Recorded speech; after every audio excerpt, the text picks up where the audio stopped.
Extraire de la lumière, comme un profite d'un pâle soleil d'hiver. Extraire de la lumière pour gommer les ombres de la nuit. Extraire de la lumière pour effacer les nuits sans sommeil. Extraire de la lumière pour en retenir la saveur comme on presse un agrume. Extraire de la lumière pour redonner l'espoir dans la nuit. Extraire de la lumière pour recevoir une parole de vie. Extraire de la lumière comme on allume une bougie. La grâce et la paix du Dieu de toute lumière sont sur nous. Amen.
Ô Dieu, ô notre Dieu, ton nom est magnifique sur notre planète bleue.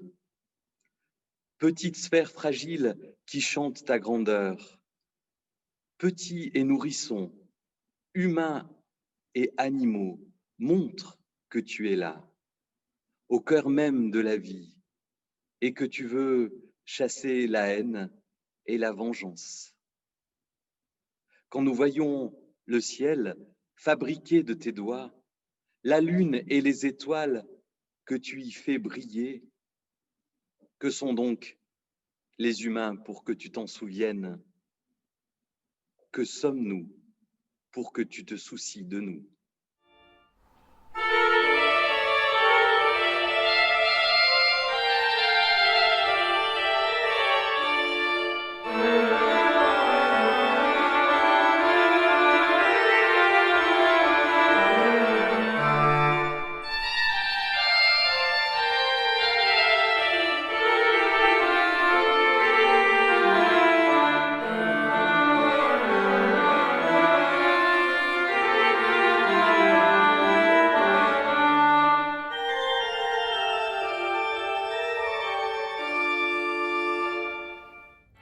Et nous lisons dans Ésaïe 40. Réconfortez, réconfortez mon peuple, dit votre Dieu. Rassurez Jérusalem et proclamez à son adresse que sa corvée est remplie, que son châtiment est accompli, qu'elle a reçu de la main du Seigneur 2 fois le prix de toute faute. Une voix proclame, dans le désert, dégagez un chemin pour le Seigneur. Nivelez dans la steppe une chaussée pour notre Dieu. Que tout vallon soit relevé, que toute montagne et toute colline soient rabaissées, que l'éperon devienne une plaine et les mamelons une trouée. Alors la gloire du Seigneur sera dévoilée, et tous les êtres de chair ensemble verront que la bouche du Seigneur a parlé. Une voix dit, proclame, l'autre dit, que proclamerai-je? Tous les êtres de chair sont de l'herbe, et toute leur constance est comme la fleur des champs. L'herbe sèche, la fleur se fane, quand le souffle du Seigneur vient sur elle en rafale. Oui, le peuple c'est de l'herbe sèche, la fleur se fane, mais la parole de notre Dieu subsistera toujours. Quant à toi, monte sur une haute montagne, Sion, joyeuse messagère, élève avec énergie ta voix. Jérusalem, joyeuse messagère, élève-la, ne crains pas. Dis aux villes de Juda, voici votre Dieu, voici le Seigneur Dieu, avec vigueur il vient, et son bras lui assurera la souveraineté. Voici avec lui son salaire, et devant lui sa récompense. Comme un berger, il fait paître son troupeau, de son bras il rassemble. Il porte sur son sein les agnelets, procure de la fraîcheur aux brebis qui allaitent.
Et dans l'évangile de Marc, au chapitre 1, les versets 1 à 8.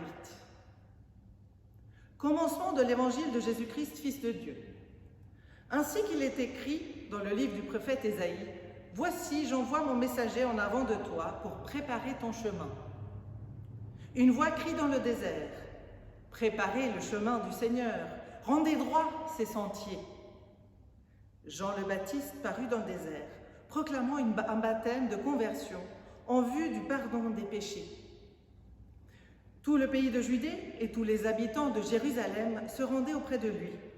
Ils se faisaient baptiser par lui dans le Jourdain en confessant leurs péchés.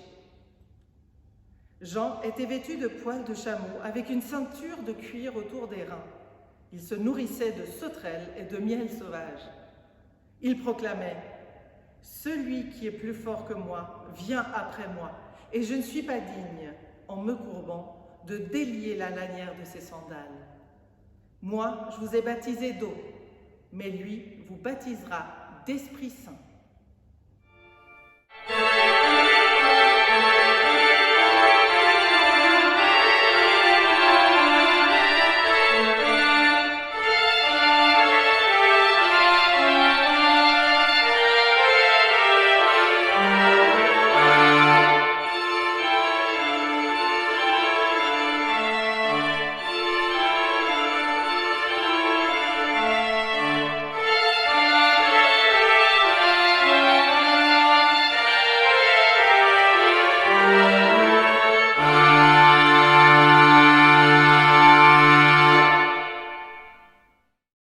Allô, oui, bonjour. Pasteur Bruno Gérard à l'appareil. Oui, bonjour. Voilà, alors j'aimerais 2 pelleteuses, 3 camions bennes et une dizaine de marteaux-piqueurs. Pourquoi? Oui, en fait, j'aimerais aplanir la route là, qui est devant le temple. Si j'ai une autorisation, bah, oui, c'est écrit dans Ésaïe, dégager un chemin pour le Seigneur, niveler dans la steppe, une chaussée pour Dieu, que tout vallon soit relevé, que toute montagne et toute colline soient rabaissées, que l'éperon devienne une plaine. Comment Ésaïe qui Ésaïe le prophète. Ah, vous ne connaissez pas d'Ésaïe. Une autorisation officielle. Alors ça, non, déjà que c'est compliqué pour avoir une réponse pour faire un culte, alors aplanir un chemin, c'est pas gagné. Hein. Ah, vous ne pouvez rien faire pour moi. Oui, mais je comprends. Au revoir, monsieur. Me voilà bien embêté. Pour ce culte, j'aurais aimé aplanir le chemin devant le temple pour faire la surprise et obéir au commandement d'Ésaïe, mais ça n'a pas l'air d'être possible.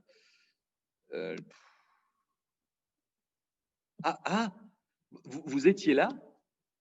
Ah oui, d'accord. Voilà, vous êtes au courant maintenant. Je voulais vous faire la surprise et vous avez tout entendu. Bah, de toute façon, vous avez entendu, ce n'est pas réalisable. Donc, je n'ai pas réussi à louer 2 pelleteuses, 3 camions bennes et une dizaine de marteaux-piqueurs. Cela dit, pour préparer le chemin de l'avant, j'ai d'autres outils. J'ai une Bible. Alors, j'en ai pas qu'une, j'en ai dans plusieurs versions. J'ai aussi un commentaire savant. Un commentaire savant. J'ai aussi les souvenirs d'une étude biblique que nous avons faite jeudi sur ce texte. Et bien sûr, il y a le quotidien de nos vies. Et bien justement, si nous ouvrons le commentaire savant, tchouk, tchouk, tchouk, nous trouvons qu'il y a une erreur dans le texte de l'évangile de Marc. Ça alors! En effet, il est écrit dans ce texte, ainsi qu'il est écrit dans le livre du prophète Ésaïe, « Voici, j'envoie mon messager en avant de toi pour préparer ton chemin. Une voix crie dans le désert, préparez le chemin du Seigneur, rendez droit ses sentiers. » Seulement, si vous prenez l'outil Bible et que vous lisez entièrement le livre d'Ésaïe, eh bien, vous ne trouverez jamais la première partie de la citation parce qu'elle n'y est pas.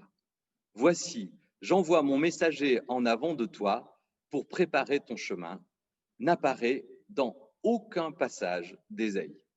En revanche, nous trouvons bien la seconde partie, comme nous l'avons entendu dans les lectures faites par Eva ce matin. Une voix crie dans le désert, préparez le chemin du Seigneur et rendez droit ses sentiers.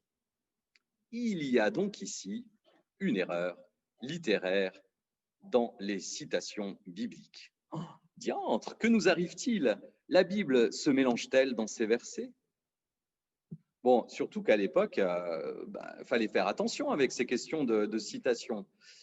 Beaucoup connaissaient très bien les textes hébreux de l'Ancien Testament et ils avaient dû remarquer cette coquille.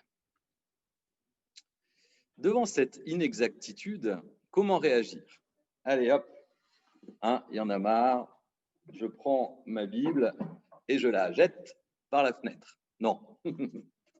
En plus, je risquerais quelqu'un qui passe sous cette fenêtre. Je risquerais de le blesser. Prendre une règle et un stylo et pour biffer par exemple Ésaïe ou la citation mal placée. Bah non plus. Parce que franchement, si nous commencions à raturer ce qui ne nous convient pas dans le texte biblique, alors nous en ferions un texte convenu ou pour certains, par exemple, nous ne garderions que les paroles d'amour. Allez, un exemple. Luc, chapitre 6, verset 35. Mais aimez vos ennemis, faites du bien et prêtez sans rien espérer en retour. Alors votre récompense sera grande et vous serez les fils du Très-Haut, car il est bon, lui, pour les ingrats et les méchants. Ouais, alors ce truc d'aimer les ennemis, là, moi je trouve ça un peu pénible. Allez, hop, j'enlève. Et puis la fin aussi, ça ne me convient pas trop, là, que le Très-Haut soit aussi bon pour les ingrats. Allez, j'enlève aussi. Et nous finissons par un verset en Luc 6. Faites du bien, prêtez sans rien espérer en retour, alors votre récompense sera grande et vous serez les fils du Très-Haut, car il est bon. Et voilà, ça me convient. En bref, si je raturais les passages de la Bible qui ne me conviennent pas, j'en ferai un texte à trous, un texte pour me caresser dans le sens du poil de chameau. Ou bien, nous acceptons que les imperfections et les incertitudes du texte font partie de la parole de Dieu. Et là, c'est l'outil du quotidien de nos vies qui aide. La Bible devient parole de Dieu quand elle irrigue le cours de nos vies, dans toutes leurs dimensions, même dans l'imperfection. La question n'est pas de viser une pureté inaccessible dans la vie qui serait sans erreur et de tout balancer par la fenêtre quand ça là ne va pas. La question n'est pas de rayer nos erreurs en les recouvrant d'une couche de blanco pour faire comme si elles n'existaient pas. La question est de savoir qu'en faire pour avancer vers le meilleur. Et devant cette erreur dans le texte, posons-nous cette question. Pour le rédacteur de Marc, met-il, et la question ici, c'est finalement pourquoi le rédacteur de Marc met-il cette citation ici en l'attribuant à Ésaïe? Et une fois de plus, je ressors mon gros outil commentaire et j'apprends que la citation intruse, qui n'est pas d'Ésaïe, vient en fait du livre de l'Exode au chapitre 23, verset 20. « Je vais envoyer un ange devant toi pour te garder en chemin et te faire entrer dans le lieu que j'ai préparé. » C'est le discours du Seigneur au peuple d'Israël avant qu'il ne sorte d'Égypte. Il s'agit là d'un récit de libération. Et un récit de libération, qu'est-ce que c'est?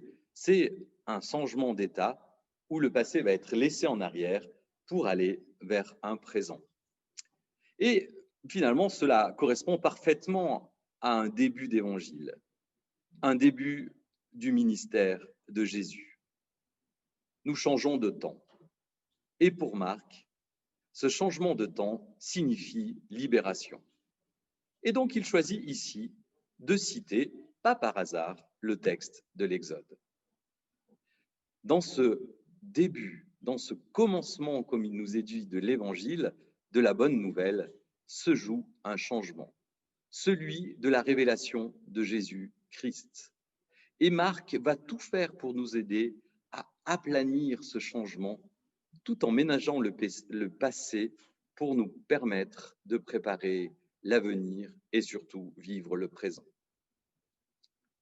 Tout est fait ici pour que Jean le Baptiste apparaisse comme ce qui est ancien, hors du monde.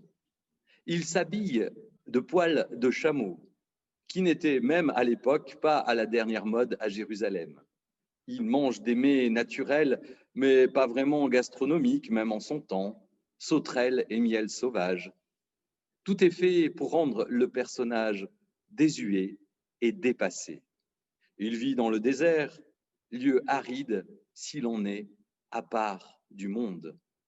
Quant à Jésus, lui, il va parcourir la ville, les campagnes, justement en plein dans le monde, dans le présent. Et c'est toute la différence. Toutefois, l'activité de Jean le Baptiste n'est absolument pas discréditée. Marc en souligne même le succès, puisque toute la Judée venait le voir au désert. Pourtant, le temps est venu de passer à autre chose et de suivre la bonne nouvelle de Jésus-Christ. Et oui, cela aussi pourrait être une invitation pour nous en ce temps de l'Avent, un temps où nous revisitons notre passé. Et peut-être y verrons-nous où sont nos sauterelles, nos manteaux en poils de chameau. Peut-être y verrons-nous l'aridité de certains de nos déserts et nous déciderons de les laisser et nous déciderons de rejoindre jusque dans nos failles cette bonne nouvelle d'un enfant qui arrive. Amen.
Prions ensemble. Ô notre Dieu, merci pour tout ce que nous avons de bon dans notre vie, même si nous ne savons pas toujours l'apprécier.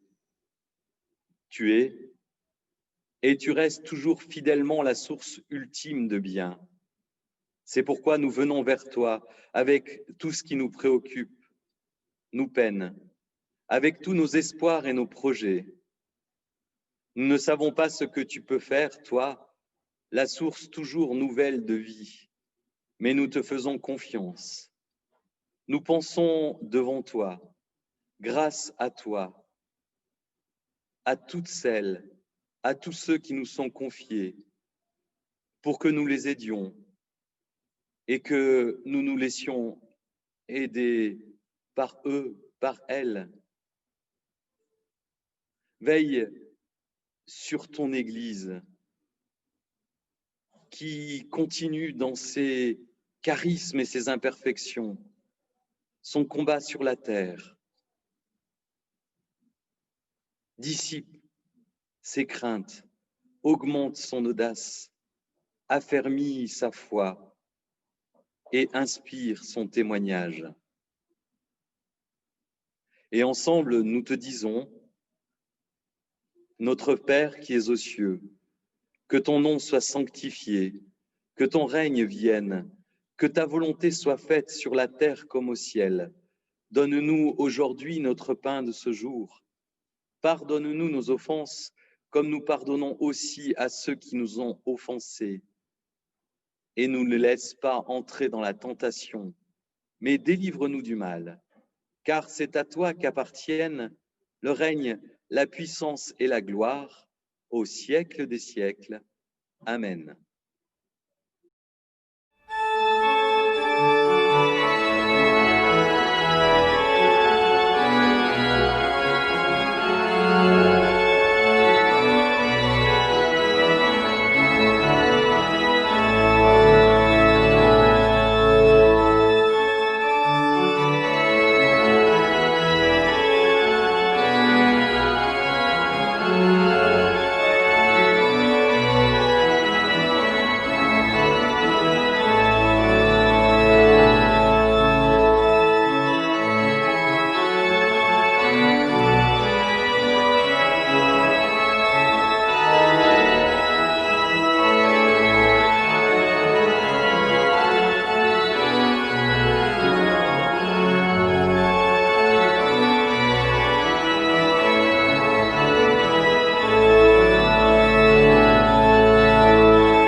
N'oublions pas que l'espérance grandit et prend corps, là où des hommes et des femmes écoutent la parole du Dieu Père, là où des hommes et des femmes se laissent toucher par Jésus-Christ, là où l'Esprit transforme en nous une parole nouvelle. Alors, continuons d'aller sur nos chemins, vers nos familles, vers nos collègues, vers nos amis, vers nos communautés. L'espérance grandit et prend corps sous nos yeux, sous nos mains, sous nos pas, quand nous allons où Dieu nous envoie, au plus proche du cœur humain. Agissons, écoutons, aplanissons les chemins et laissons-nous visiter par la parole. L'espérance grandit et prend corps quand nous croyons à la force de la parole, de nos actions même modestes, mais déterminées en Jésus-Christ. Le Dieu de l'espérance nous bénit ici et maintenant. Amen.